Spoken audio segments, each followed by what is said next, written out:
नमस्कार दोस्तों, स्वागत है आज के इस वीडियो में। दोस्तों आज के इस वीडियो में हम बात करेंगे लोकसभा चुनाव के बारे में। भारत में जो लोकसभा के चुनाव है वो 2024 में होने वाले। अब ज्यादा टाइम भी नहीं बचा है, लेकिन दोस्तों अगर हम अनुमान लगाए और मान लेते कि भारत में आज लोकसभा के चुनाव होते हैं तो किसकी सरकार बनती है? क्या एक बार फिर से एनडीए लगातार तीसरी बार अपनी सरकार बना पाएगी या इस बार यूपीए कर सकते हैं वापसी? वैसे तो दोस्तों भी जो विधानसभा चुनाव हुए थे 5 राज्यों में, वहां पर यूपीए की हालत बहुत ही खराब रही थी। लेकिन दोस्तों विधानसभा चुनाव और लोकसभा चुनाव में काफी बड़ा अंतर रहता है। हम देखते हैं कि लोकसभा चुनाव में किसी पार्टी को अच्छी सीटें मिलती हैं किसी राज्य में, तो विधानसभा चुनाव में उतनी सीटें नहीं मिल पाती है। तो विधानसभा चुनाव और लोकसभा चुनाव में काफी बड़ा अंतर माना जाता है। तो आइए दोस्तों इस वीडियो में हम जान लेते हैं कि अगर मान लेते कि भारत में आज लोकसभा के चुनाव होते हैं तो किस पार्टी को कितनी सीटें मिलती है। तो एक एक करके सभी राज्यों की सीटों के बारे में हम जानने वाले। तो चलिए शुरू करते हैं इस वीडियो को। वैसे दोस्तों आप भी अपनी राय इस वीडियो के कमेंट बॉक्स में दे सकते हैं। तो चलिए दोस्तों सबसे पहले हमने रखा है आंध्र प्रदेश को। जी हाँ दोस्तों, आंध्र प्रदेश में मैं आपको बता दूं कि लोकसभा की टोटल 25 सीटें। जैसा कि आप देख पा रहे हो, हमारे हिसाब से हमने जो अनुमान लगाए हैं कि एनडीए को यहाँ से मात्र 2 ही सीटें मिल सकती हैं, जबकि यूपीए को 8, वहीं अदर पार्टियों को यहाँ पर 15 सीटें मिल सकती है। क्या दोस्तों आंध्र प्रदेश में एनडीए उतनी मजबूत नहीं है? वैसे दक्षिण भारत में देखें तो सभी राज्यों में एनडीए इतनी मजबूत नहीं मानी जाती है जितनी मजबूत वो उत्तर भारत में। वैसे दोस्तों अगला जो राज्य है वो है अरुणाचल प्रदेश।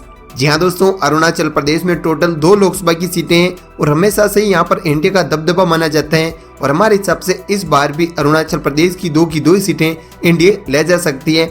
यूपीए और अदर के खाते में कोई भी सीट जाती हुई नजर नहीं आ रही है। अब हम बात करते हैं असम की। जी हाँ दोस्तों, असम में इस बार बीजेपी की सरकार बनी विधानसभा चुनाव में। लेकिन दोस्तों लोकसभा चुनाव की मैं बात करूं तो वहां पर 14 सीटें। 14 सीटों में से हमारे हिसाब से एनडीए और यूपीए में कांटे की टक्कर रहेगी। दोनों पार्टियों को 6-6 सीटें मिल सकती हैं, जबकि अदर पार्टी को यहाँ पर 2 सीटें जाती हुई नजर आ रही हैं। दोस्तों असम के बाद हम चलते हैं बिहार की तरफ। जी हाँ दोस्तों, बिहार में आपको मैं बता दूं कि टोटल लोकसभा की 40 सीटें। दोस्तों इन 40 में से आप देख सकते हैं आंकड़े कुछ इस प्रकार रह सकते हैं। हमारे हिसाब से एनडीए को यहाँ पर 18 सीटें तक मिल सकती है, हमने एक जो अनुमान लगाया उसके मुताबिक, जबकि यूपीए को 12, वहीं अदर पार्टी को यहाँ पर 10 सीटें जाती हुई नजर आ रही हैं। दोस्तों बिहार की बात हो चुकी है, अब हम बात करते हैं छत्तीसगढ़ की। जी दोस्तों, छत्तीसगढ़ में मैं आपको बता दूं कि टोटल लोकसभा की 11 सीटें हैं और हमारे हिसाब से एनडीए यहाँ पर 6 सीटें तक जीत सकती हैं, जबकि यूपीए को भी यहाँ से 5 सीटें मिल सकती हैं। यानी कि छत्तीसगढ़ से अदर पार्टी को खाता खुलता नजर नहीं आ रहा है। दोस्तों छत्तीसगढ़ के बाद हम बात करते हैं गोवा की। जी दोस्तों, गोवा में मैं आपको बता दूं कि 2 सीटें हैं टोटल। गोवा की 2 की 2 सीटें यहाँ पर यूपीए ले जा सकती हैं। दोस्तों आपका अनुमान क्या कहता है, हम आप जरूर कमेंट करिए। दोस्तों अब तक हमने 6 राज्यों के बारे में बात की है। 6 राज्यों की टोटल 94 सीटों के बारे में जाना है। उनमें से हमारे हिसाब से अब तक जो टोटल सीटें उन्हें मिली है उसके आंकड़े कुछ इस प्रकार है। 34 सीटें एनडीए, 33 सीटें यूपीए, जबकि 27 सीटें अदर पार्टियों के खाते में अभी जाती हुई नजर आ रही है। चलिए दोस्तों दूसरे राज्यों के बारे में जान लेते हैं। दोस्तों अब हम बात करते हैं गुजरात की। जी हाँ दोस्तों, गुजरात में मैं आपको बता दूं कि लोकसभा की टोटल 26 सीटें, वहीं इस साल वहां पर विधानसभा चुनाव भी होने वाला है। दोस्तों हमारे हिसाब से 26 में से इस बार एनडीए 22 सीटें ले जा सकती है। वैसे पिछले 2 लोकसभा चुनाव में लगातार 2014 और 2019 के चुनाव में 26 की 26 सीटें एनडीए को जारी है, लेकिन इस बार के चुनाव में थोड़ा सा फेरबदल में देखने को मिल सकता है और कुछ सीटों पर 4 सीटों पर यूपीए जीत हासिल कर सकती है। दोस्तों इसके अलावा हम बात करेंगे हरियाणा की। हरियाणा में टोटल 10 लोकसभा सीटें, हमारे हिसाब से 2 सीटें एनडीए, वहीं 8 सीटें यूपीए ले जा सकती हैं। वैसे दोस्तों आपके हिसाब से हरियाणा का आंकड़ा क्या रह सकता है, आप हमें कमेंट करके जरूर बताइए। दोस्तों अब तक हमने 8 राज्यों के बारे में बात की है। 8 राज्यों की टोटल 130 सीटों के आंकड़े कुछ इस प्रकार हैं। 58 सीटें एनडीए, 45 सीटें यूपीए, जबकि 27 सीटें अदर पार्टी के खाते में जाती हुई नजर आ रही है। आपको मैं बता दूं कि लोकसभा में सरकार बनाने के लिए यानी कि केंद्र में सरकार बनाने के लिए किसी भी पार्टी को 272 सीटों की आवश्यकता होती है। दोस्तों किसको बहुमत मिलता है, आइए दोस्तों बाकी के राज्यों के बारे में जानते हैं। हिमाचल प्रदेश की मैं बात करूं तो वहां पर टोटल 4 लोकसभा की सीटें हैं। 4 में से 2 सीटें एनडीए, 2 सीटें यूपीए, यानी कि बाकी अदर 0। ठीक है ना दोस्तों। इसके अलावा दोस्तों हम जम्मू कश्मीर की तरफ चलते हैं। दोस्तों जम्मू कश्मीर में मैं आपको बता दूं कि टोटल 6 सीटें हैं। 6 में से हमारे हिसाब से 1 सीट जा सकती हैं एनडीए को, जबकि 5 सीटें जा सकती हैं यूपीए को। बाकी अदर पार्टियां 0-0 रह सकती हैं। दोस्तों जम्मू कश्मीर के बाद बात करते हैं झारखंड की। जी हाँ दोस्तों, झारखंड में मैं आपको बता दूं कि टोटल 14 सीटें हैं। 14 में से हमारे हिसाब से 4 सीटें एनडीए, जबकि 9 सीटें यूपीए में 1 सीट रह सकती है अदर पार्टी के खाते में। दोस्तों झारखंड के आंकड़े कुछ इस प्रकार रह सकते हैं, जबकि कर्नाटक की मैं बात करूं तो कर्नाटक के आंकड़े आपके सामने हैं। कर्नाटक में टोटल 28 सीटें हैं, इनमें से 7 सीटें एनडीए, 15 सीटें यूपीए, जबकि 6 सीटें रह सकती हैं अदर के खाते में। दोस्तों अगर सभी सीटों की मैं बात करूं, अब तक जितनी भी सीटों के बारे में हमने बात की है, अब तक हमने 182 सीटों के बारे में जाना है। इनमें से 72 सीटों पर रह सकती है एनडीए, जबकि 76 सीटों के साथ यूपी आगे चल रही है, वही 34 सीटों के साथ अदर पार्टी खड़ी है। दोस्तों अगर मैं आगे के राज्य के बारे में बात करें हम, तो केरला की बात कर लेते हैं। केरला में मैं आपको बता दूं कि एनडीए उतनी मजबूत नहीं है, उतनी क्या बिल्कुल भी मजबूत नहीं है। दोस्तों 20 में से हमारे हिसाब से इंडिया का खाता नहीं खुलेगा, पिछली बार भी नहीं खुला था। वहीं दोस्तों 13 सीटें यूपी को जा सकती हैं, जबकि 7 सीटें अदर पार्टी को जा सकती है। दोस्तों केरला के बाद हम चलते हैं मध्य प्रदेश की तरफ। दोस्तों मध्य प्रदेश में आपको पता है कि लोकसभा की 29 सीटें हैं। 29 में से इस बार एनडीए 23 सीटें निकाल सकते हैं, जबकि 5 सीटें यूपीए, वहीं 1 सीट अदर पार्टी। दोस्तों मध्य प्रदेश में जैसा आपको पता है कि 2023 में विधानसभा चुनाव भी होने वाले हैं। दोस्तों हम महाराष्ट्र की बात करते हैं। जी हाँ दोस्तों, महाराष्ट्र में भी अच्छी खासी लोकसभा की सीटें हैं, टोटल 48 यानी कि 48 सीटें उधर हैं। तो हमारे हिसाब से एनडीए को 25, जबकि 18 सीटें यूपीए को जा सकती हैं, जबकि 5 सीटें अदर पार्टी को जा सकती हैं। दोस्तों मणिपुर की बात कर लेते हैं। मणिपुर में टोटल 2 सीटें हैं, जो कि 2 की 2 सीटें जा सकती हैं एनडीए को। बाकी किसी भी पार्टी का खाता खुलता हुआ नजर नहीं आ रहा। दोस्तों अब तक हमने 281 सीटों के बारे में जाना है।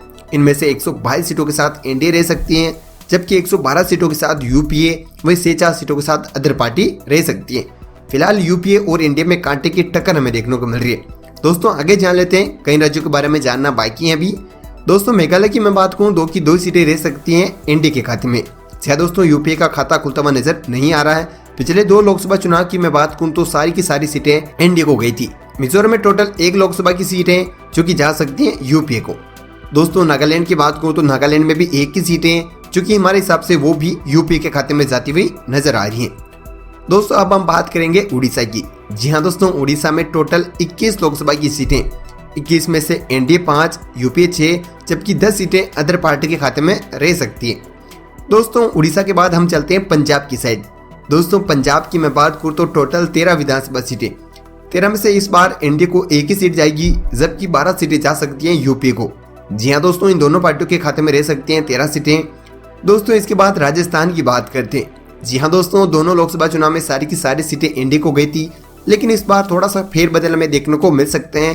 25 में से 20 सीटें रह सकती हैं एनडीए, जबकि 5 सीटें रह सकती हैं यूपीए। जी हाँ दोस्तों, ये कुछ आंकड़े रह सकते हैं। राजस्थान के अलावा सिक्किम की मैं बात करूँ तो सिक्किम में टोटल 1 सीटें हैं, जो रह सकती हैं यूपीए के खाते में। दोस्तों अब तक हमने 345 सीटों के बारे में जाना है। इनमें से 150 सीटों के साथ सबसे आगे है एनडीए, जबकि उसके पीछे 138 सीटों के साथ यूपीए हैं, जबकि 57 सीटों के साथ अदर पार्टीज हैं। दोस्तों आइए अगले राज्यों के बारे में जान लेते हैं। दोस्तों दक्षिण भारत के तमिलनाडु राज्य के बारे में जान लेते हैं।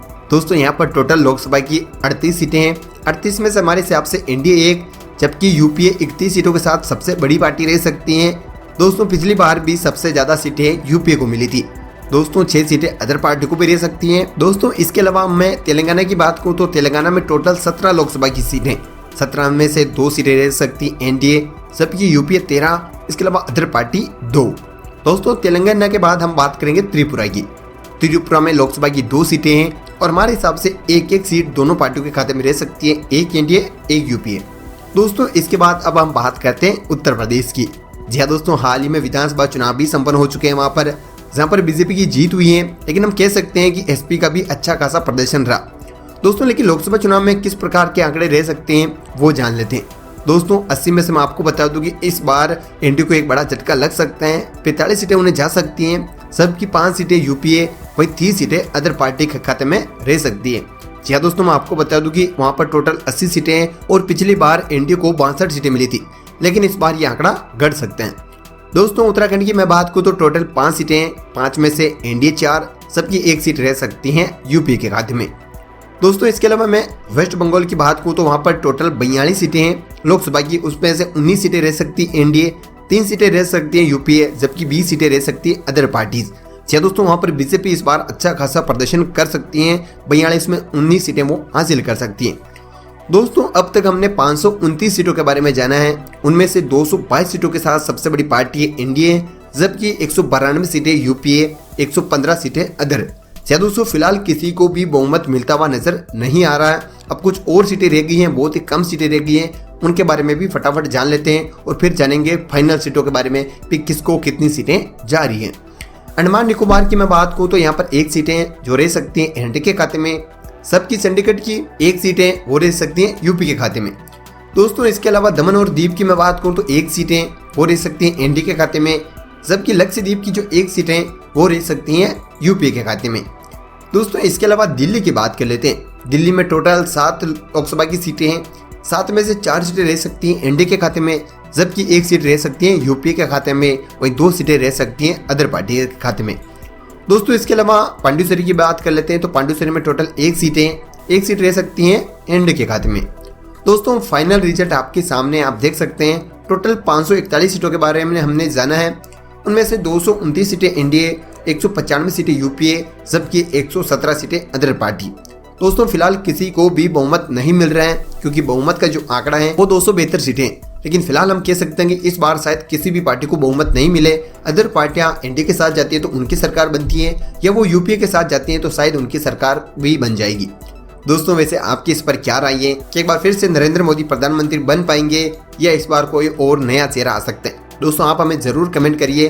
दोस्तों इस पूरे के पूरे अनुमान पर आपकी क्या राय है उसके बारे में भी जरूर हमें कमेंट करके बता सकते हैं। साथ ही दोस्तों आप देवी को सब्सक्राइब भी कर सकते हैं।